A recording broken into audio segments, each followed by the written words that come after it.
օրինակ Բագրատ Սրբազանի հետ կապված քրեական վարույթը հիշելով Խաչիկ Գալստյանի հայրենի կուսակցության գլխավոր քարտուղարի հետ կապված ձայնագրություն եւ բազմաթիվ այլ ձայնագրություններ մենք տեսել ենք մի իրողություն, որ իշխանությունը կամ ավելի ճիշտ այս դեպքում իրավապահ մարմինները այդ ձայնագրությունները ձևախեղում են, խմբագրում են, փոփոխում են, մոնտաժում են եւ հրատապ ներկայացնում են հանրությանը որպես ապացույց այն բանի, թե իբր կոնկրետ թիրախավորված այս քաղաքական ուժը կամ այս անձը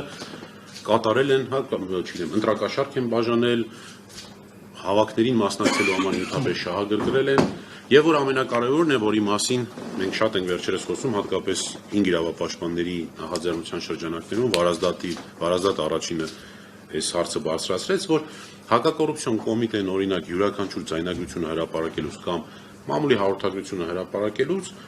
հետևողականորեն նշում է կուսակցության անունը։ Օրինակ, ուժեղ Հայաստան կուսակցության դրոշներ են ցույց տալիս։ Ես գտնում եմ կամ մենք գտնում ենք, որ հակակոռուպցիոն կոմիտեի խնդիրը ոչ թե կոնկրետ քաղաքական ուժին թիրախավորելը պիտի լինի, այլ ընդհանրապես ընտրակաշարքների դեմ պայքարը եւ հակակոռուպցիոն կոմիտեի համար նշանակություն պիտի չունենա դա ուժեղ Հայաստանն արեց, Հայաստան դաշինքն արեց, քաղաքացիական պայմանագիրն արեց եւ այլն, այսինքն որպես կանխարգելում, որը հաճախ վերջի շրջանում ներկայացում է, թե իբր այդ անունները տալը նպատակ ունի նաև կանխարգելելու, այ հենց որպես կանխարգելում պետք է նշանակություն չունենա կոնկրետ անունը։ Պետք է լինի ընդհանուր ձևակերպումներ առանց նշելու կոնկրետ ուժի անուն։ Իսկ ինչի է կոնկրետ ուժերի անունները նշվում, շատ պարզ պատճառով, որովհետև էլի մեր գնահատմամբ հակակոռուպցիոն կոմիտեն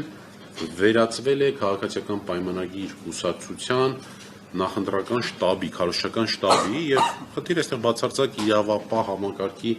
օրենքով նախատեսված գործառույթները, լիազորությունները իրականացնելը չի, այլ քաղաքացիական պայմանագիր կուսակցության անդամներին եւ հատկապես падգամավորներին ամենօրյա ռեժիմում քարոզչություն իրականացնելու շրջանակներում ելույթի կամ ուղիղ եթերների խոսք տրամադրելն է։ Միաժամանակ ուզում եմ այսօր մենք նաեւ խոսելու ենք քրեական օրենսգրքում հայտնի մի հոդվածի մասին, որը վերջի շրջանում էլի շրջանառության մեջ տրվեց, խոսքը վերաբերում է հավաքներին նյութապես շահագրգռելու այդ հայտնի օրենքին, կարճ ասած, որևէ եղանակով անձին շահագրգռում են, որպեսզի նա մասնակցի կամ հրաժարվի մասնակցելուց որևէ քաղաքական միջոցառման հավաքի։ Այս հոդվածի հետ կապված Սահմանադրական դատարանը բոլորովին վերջերս հրապարակեց որոշում, որը ունի շատ այսպես նախապատմություն, ընթացք շատ տարօրինակ եւ հետո էլ որոշում եւ որի վերաբերյալ այսօր իր խոսքով հանդես կգա 5 իրավապաշտպանների նախաձեռնության անդամ Վարազդատ Հարությունյանը։ Վարազդատ ջան, համեցեք այստեղ հենց սկզբից ու Վարազդատը կներկայացնի ընդհանրապես այս Սահմանադրական դատարանի գործընթացը այդ հոդվածի հետ կապված ամբողջ process-ը։ Շնորհակալություն, որ այստեղ եք։ Վարազդատ, շնորհակալություն։ Շնորհակալություն։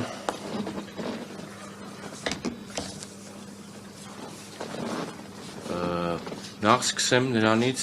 թե ինչա հավաքներին մասնակցելու նպատակով նյութապես շահագրգռելը։ Իրականում սա համաշխարհային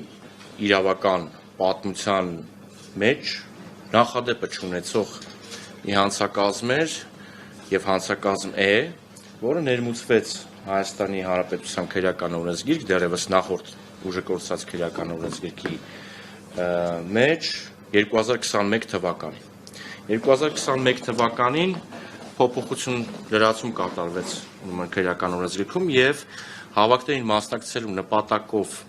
անձին հարկադրելու կամ հավաքներին մասնակցելու ձեռնպահ մնալու նպատակով հարկադրելու այս հանցակազմի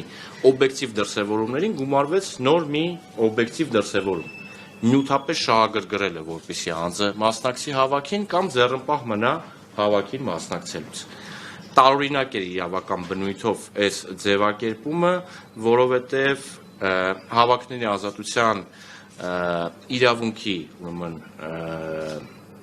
միջազգային ստանդարտներին լրիվ անծանոթ երևույթ էր նյութապես շահագրգռելը, սահմանափակելը հավաքների տրամաբանության մեջ։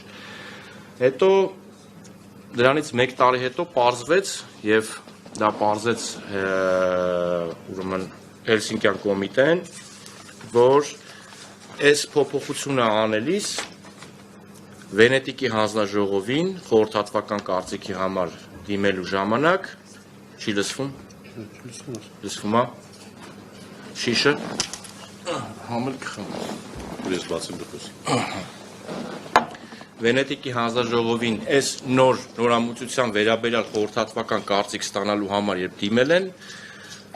արել են այսպես ասած թարգմանության խարդախություն։ Թարգմանության մեջ հանցակազմի ձևակերպման ավելացրել են հարկադրանքի բաղադրիչ։ Անգլերեն to make person to participate in assembly, այսինքն ստիպել մարդուն, նյութապես շահագրգռելով հարկադրել մարդուն, որպեսզի անձը մասնակցի հավաքին։ Վենետիկի հանձնաժողովը բնականաբար նկատի ունենալով, որ հավաքների ազատության իրավունքը անհամատեղելի է որևէ տեսակի հարկադրանքի հետ, թե պոզիտիվ, թե նեգատիվ, տվել էր դրական կարծիք, որ հա, եթե հարկադրանքի բաղադրիչ կա, ապա միևնույնն է չես կարող ուրեմն այդ եղանակով հավաք կազմակերպել կամ անձանց ներգրավել, ուստի քրեականացումը դրան դրսևորման տեղավորվում է հավաքների ազատության միջազգային ստանդարտների տրամաբանության մեջ։ 2022 թվականին առաջին աղմկահարույց ձերբակալությունն ու մեղադրանքը ու հետո նաև կալանքը եղավ նյութապես շահագրգռելու այս չարաբաստիկ հոդվածով խոսքը Ավետիք Չալաբյանի ուրեմն քրեական վարույթի քրեական գործի մասին էր։ Ավետիք Չալաբյանին ձերբակալեցին 2022 թվականի մայիս ամսին, երբ նոր քրեական օրենսգիրքը արդեն ընդունվել էր եւ պիտի ուժի մեջ մտներ հուլիսի 1-ին։ Ձերբակալման բեղադրանք առաջադրելուց հետո, երբ մենք ընթերցեցինք նոր քրեական օրենսգիրքը, հայտնաբերեցինք, որ նոր քրեական օրենսգիրքում այս նյութապես շահագրգռելու կոմպոնենտը բացակայում է համարժեք հոդվածի մեջից։ Եվ կալանքի քննարկման շրջանակներում նաև մեր պարտականությունից ելնելով քննարկման առարկա դարձրեցինք այն հանգամանքը, որ դուք այս մարդուն ձերբակալում եւ կալանավորում եք մի մեղադրանքով, որի հիմքում ընկած իրավական նորմը ընդամենը ամիս ու կես հետո այլևս չի գործելու, իրենք ուրեմն արտահերթ նիստ գումարեցին ազգային ժողովի եւ նոր քրեական օրենսգրքում այնուամենայնիվ ավելացրեցին այս հանցակազմը։ Իդեպ այս բոլոր քննարկումների շրջանակներում մենք հենց այդ քրեական վարույթի սկզբից էլ խոսել ենք այս նորմի սահմանադրության հետ որոշակի խնդիրներ եւ հակասություններ ունենալու մասին, որովհետեւ ընդհանրապես նորմալ չէր պատկերացնել, որ հնարավոր է անձին մեղադրանք առաջադրել եւ անձի արարքը դիտել որպես քրեորեն պատժելի արարք, եթե անձը օրինակ, չգիտեմ, նյութապես շահագրգռում է, որպեսզի մարդը մասնակցի հավաքի, նկատի ունենալով, որ ամբողջ աշխարհում այդ պրակտիկան տարածված է։ Իդեպ ասեմ, որ օրինակ Ամերիկայի Միացյալ Նահանգներում այդպիսի գործակալություններ կան, ովքեր զբաղվում են հավաքներին, տարբեր հավաքներին անձանց ներգրավելով։ Ոնց է, այստեղ կաստինգ կամպանիաներ կան, չէ՞, որ մասովկաներ են ապահովում, օրինակ, չգիտեմ, հմեկի բանավեճերի ժամանակ, որտեղ որ ծափ են տալիս այդ մարդիկ, հա, այդ նույն եղանակով հավաքների շրջանակներում։ Ընդ որում ես այս քննարկման շրջանակներում մի կողմ եմ դնում այն հանգամանքը, որ Ավետիք Չալաբյանը ոչ էլ նյութապես շահագրգռել էր, այնտեղ լրիվ ուրիշ պատմություն էր, այնուամենայնիվ այս դեպքից հետո բազմաթիվ քրեական գործեր հարուցվեցին տարբեր ուրեմն քաղաքական ուժերի, տարբեր ներկայացուցիչների նկատմամբ հավաքներին մասնակցելու համար նյութապես շահագրգռելու հիմքով։ Բոլորի հիմքում դրված էին գաղտնալսումներ, որոնք էլի հրապարակվում էին քննչական կոմիտեի կողմից եւ էլի հիմնականում մոնտաժված էին եւ իրար կտրտված մոնտաժների ուրեմն վերաբերյալ մասնագիտացվածը արդեն պարոն Խուդուրյանը այդ մոնտաժների մասով կխոսի։